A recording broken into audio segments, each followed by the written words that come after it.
At the headquarters of the Air Defense Command, the watchguard of the United States security against enemy attack, a strange radio message has been intercepted. Unable to decipher the highly sophisticated code, experts have forwarded the message to the Office of Scientific Intelligence in Washington.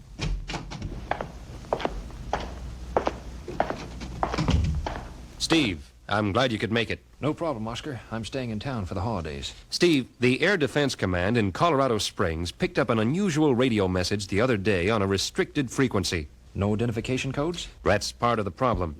All messages received over the defense network are preceded by an identification code, and they are followed by a second ident code before signing off. And this communication has no code on either side. They can't even decode the message. What are we going to do? It defies analysis, Steve. As a matter of fact, nothing on record as language or numeric code is anything like it. I've called in Dr. Landis. Ethel Landis? She's the top expert in the field of coded communication. And she has a lot of kooky ideas, Oscar. I know, Steve, but we can't afford to overlook any possibilities. Dr. Landis is here, Mr. Goldman. Thank you. Please send her right in. She's here, Steve. Hello, Oscar. It's been a long time. And Colonel Steve Austin. What a pleasant surprise. You're really calling out the troops, Oscar? Yes, well, have you gone over the information I sent you? Yes. And have you reached any conclusions? Yes, I have, but... Well, don't keep us in suspense, Dr. Landis. Please, Steve, call me Ethel. Oscar, this may seem far-fetched, but my observations are based on carefully computed data. Well? Do you know what a supernova is? Exploding star. That's correct, Steve. In this case, we are talking about the sun of a solar system similar to ours. I don't see... It's really very simple. Approximately 2,000 years ago, a large star appeared in the sky over the Middle East. Many scientists believe it was a supernova. What does this have to do with the radio messages? You won't believe this. Try me. Okay. I believe the messages are the final words to come from that solar system before their sun exploded. If that's true... Millions of people believe that was the guiding light to Bethlehem. It was. And that is why it is imperative to decipher the message. You haven't done that? I can't. The radioactivity in our atmosphere is cutting down the reception. The only way to get the entire communique is to send someone up into space above the radiation belt. Looks like I've been elected.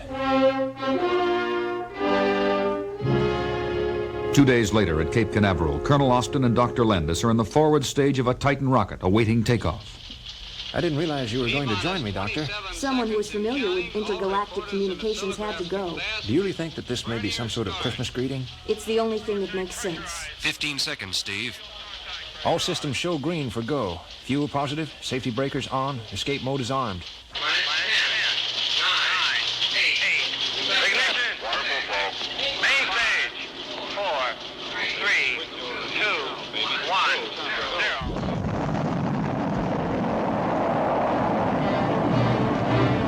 Ignition. We have ignition. We have a liftoff.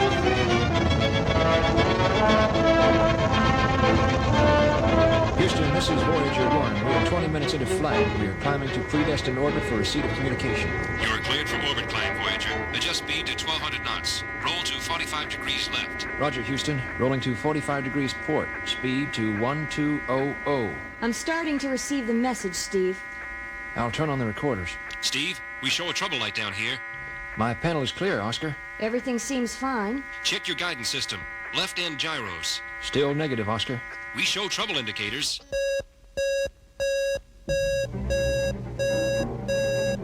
Voyager 1, come in. Please, Steve, come in. Houston, this is Voyager 1. We show trouble status on forward guidance system. Vessel is out of control. We've been struck by space debris. Outer hull is shattered. I can't hold course. Voyager 1, this is Houston. Do you read? I repeat, Voyager 1, this is Houston. Do you copy? Steve, Dr. Landis, please answer. Houston, this is Voyager 1. Do you read? Oscar, come in, please. Come in. It's no use, Steve. The radio's dead. What happens now? We drift For how long? until the end. There's nothing to be done, even with your bionics? I'm afraid we're helpless.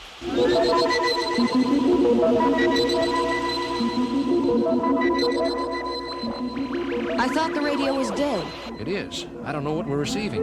It's coming directly through. It must be the alien message. Then you must be right. It did originate out here. Let's see if the recording equipment is still working. It still works. Let's get it all. The entire cycle takes about 25 minutes. At least we got what we came for. Now if we could only get home. I have the entire message recorded, Steve. I wish I could get back to my lab to decode it. Ethel, do you think the gyros blew out because of a power overload when we were struck? That would seem to be the only likely explanation. Which means that a boost of high voltage energy into the power system should start the emergency power. It might, Colonel. What are you suggesting? My bionic power source linked to the ship's system might give us enough power to ignite the guidance relays and resume radio contact. Then they could bring us down from the ground. But what will that do to you, Colonel? That's a chance I'll have to take.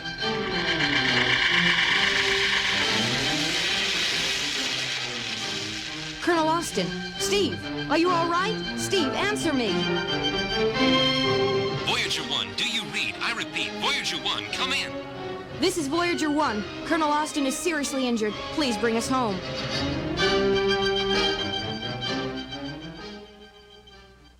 With radio communication reestablished, ground control brings the Voyager 1 safely back to Earth. Steve Austin is sent to the special OSI facility for vital treatment on his bionic system.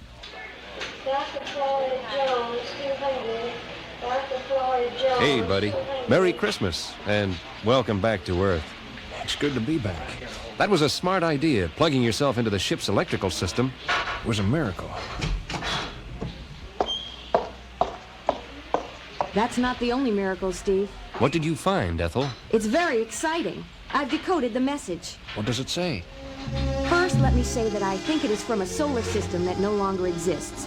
It might have been a warning sent out by the inhabitants of the system when they realized their sun was going to explode. You mean the supernova? That's right, Oscar. What was the message? As close as I can interpret, it says, prepare for a new day.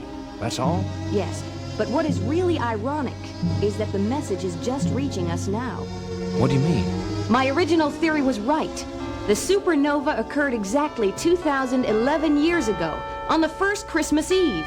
Who is talking about miracles?